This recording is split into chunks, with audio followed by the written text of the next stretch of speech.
majlis. Bismillahirrahmanirrahim. Assalamualaikum warahmatullahi wabarakatuh. Salam sejahtera dan salam satu Malaysia. Yang berusaha Cik Sandy selaku pengarah pelajaran wilayah Persekutuan Putrajaya, penolong pengarah, pengetua-pengetua, guru-guru dan seterusnya, para ibu bapa dan anak-anak didik yang dikasihi sekalian.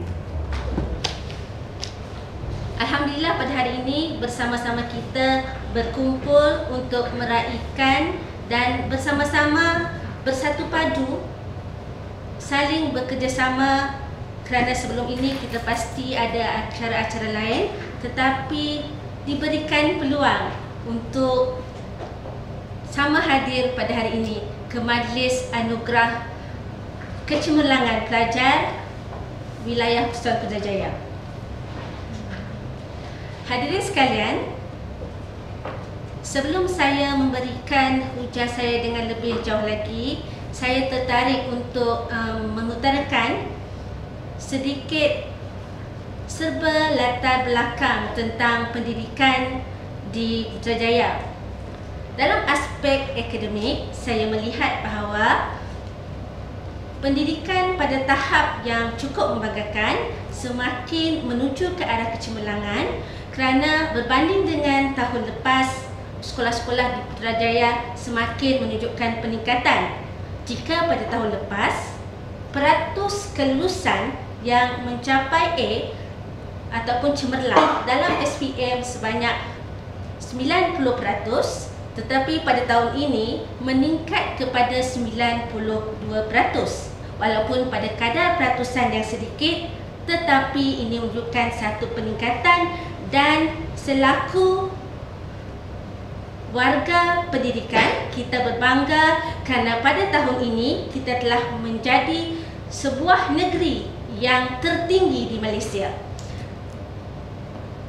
Dan begitu juga dalam pencapaian UPSR. Pada tahun ini, sekolah-sekolah di Putrajaya telah menunjukkan peningkatan yang mendadak apabila pada tahun lepas sekolah Putrajaya hanya mencapai 82%, tetapi pada tahun ini meningkat menjadi 90%.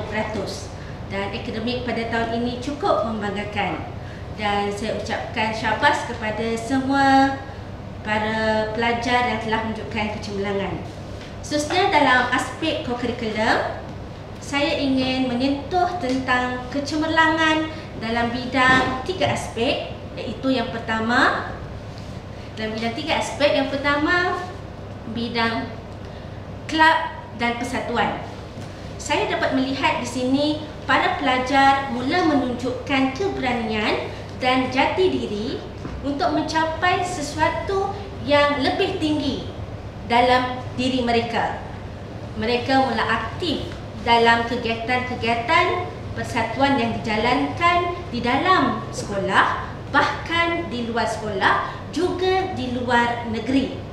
Ini menunjukkan satu peningkatan.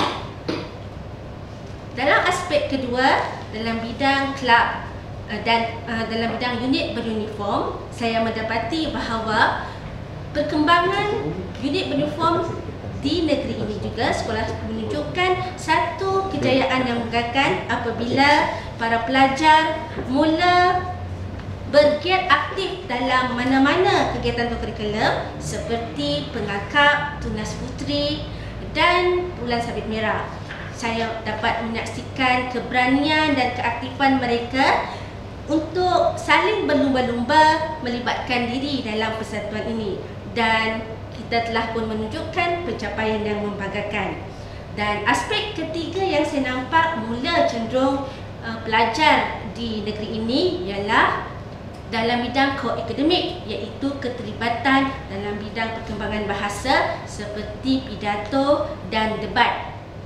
Dewasa ini saya melihat bahawa para pelajar jika di sekolah rendah mula aktif dalam bidang pidato, kemudian dalam bidang berpantun, dan mereka mula menunjukkan keberanian untuk mencuba bakat-bakat yang sepatutnya perlu ada sejak di bangku sekolah rendah, bukan sahaja di sekolah menengah. Dan saya mengharapkan agar pelajar-pelajar di sekolah rendah yang cemerlang dalam UPSR bukan sahaja cemerlang dalam bidang akademik, tetapi cemerlang dalam bidang co-curriculum termasuklah co-akademik. Dan saya mengharapkan semua pelajar janganlah berasa jemu dan berputus asa apabila gagal dalam sesuatu percubaan, tetapi sebaliknya terus ingin mencuba pada masa akan datang. Akhir sekali, saya berharap agar kecemerlangan di negeri ini akan dapat ditingkatkan dan boleh menjadi sokongan kepada semua pihak, bukan sahaja kepada pelajar itu sendiri, bahkan juga kepada para ibu bapa khasnya dan juga para guru-guru saling menggembling tenaga bersatu padu untuk menuju ke kecemerlangan. Kepada ibu bapa, ingatlah bahawa jika melentur buluh, biarlah dari rebungnya. Jangan apabila telah menjadi buluh, barulah kita hendak melenturnya. Untuk itu, sekian sahaja. Terima kasih. Salam maju jaya. Dan dengan itu, dengan ucapan lafaz Bismillahirrahmanirrahim, saya merasmikan Majlis Perasmian Anugerah Cemerlang peringkat Jabatan Wilayah Persekutuan Putrajaya. Terima kasih.